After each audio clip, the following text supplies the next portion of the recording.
بسم اللہ الرحمن الرحیم۔ السلام علیکم۔ پاک بحریہ نے ملک کی سمندری زون میں موجود بھارتی آبدوز کا سراغ لگا لیا۔ ترجمان کے مطابق پاک بحریہ نے بھارت کی جدید اسلحہ اور ٹیکنالوجی سے لیس آبدوز کو واپس بھاگنے پر مجبور کر دیا۔ پاکستان نے امن دوستی کا ثبوت دیتے ہوئے اس پر حملہ نہیں کیا۔ ترجمان پاک بحریہ کا کہنا ہے کہ بھارت کو سمندری محاذ پر بھی ایک بار پھر ناکامی کا سامنا کرنا پڑا ہے۔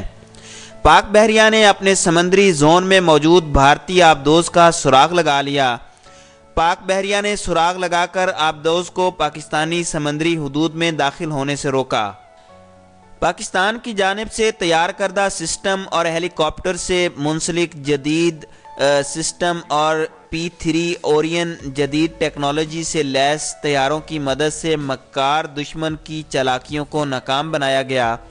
جس آبدوز کا سراغ لگایا یہ جدید ترین تھی، پھر بھی پاک بحریہ سے چھپ نہ سکی۔ بھارتی آبدوز 1 سال پرانی ہے، جسے نومبر 2017 میں تیار کیا گیا۔ ترجمان کا مزید کہنا تھا کہ یہ ایک اہم کارنامہ پاکستان نیوی کی اعلیٰ صلاحیتوں کا منہ بولتا ثبوت ہے۔ پاک بحریہ نے اعلیٰ پیشہ ورانہ مہارتوں کے ساتھ ہر دم چوکنا رہتے ہوئے کامیابی سے بھارتی آبدوز کا سراغ لگا کر اسے پاکستانی سمندری حدود میں داخل ہونے سے روکا۔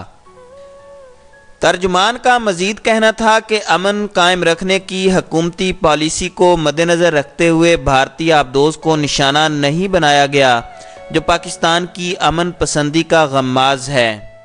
اس واقعہ سے سبق حاصل کرتے ہوئے بھارت کو بھی امن کی طرف راغب ہونا چاہیے۔ پاکستان کی بحری سرحدوں کے دفاع کے لیے پاک بحریہ ہر دم مستعد اور تیار ہے اور کسی بھی جارحیت کا منہ توڑ جواب دینے کی بھرپور صلاحیت رکھتی ہے۔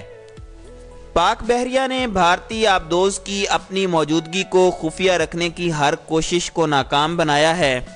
واضح رہے کہ اس سے قبل نومبر 2017 کے بعد یہ دوسرا موقع ہے جب پاک بحریہ نے بھارتی آبدوز کا سراغ لگایا۔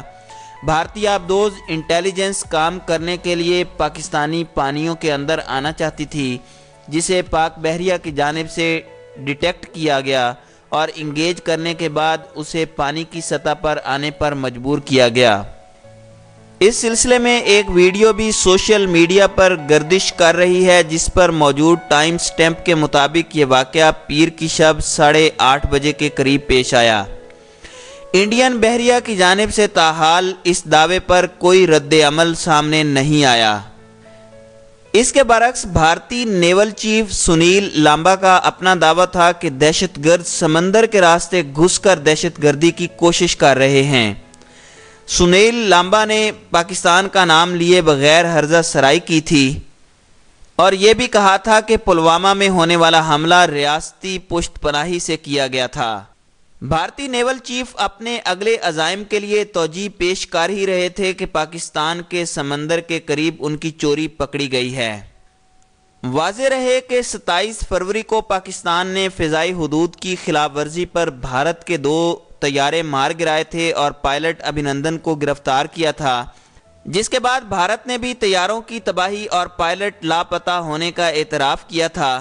DGISPR نے بتایا تھا بھارتی طیارے پاکستانی حدود میں نشانہ بنائے گئے، ایک طیارہ آزاد کشمیر اور دوسرا مقبوضہ کشمیر کی حدود میں گرا تھا۔ یہی وجہ ہے کہ دونوں ملکوں کی طرف سے کشیدگی کا سلسلہ جاری ہے۔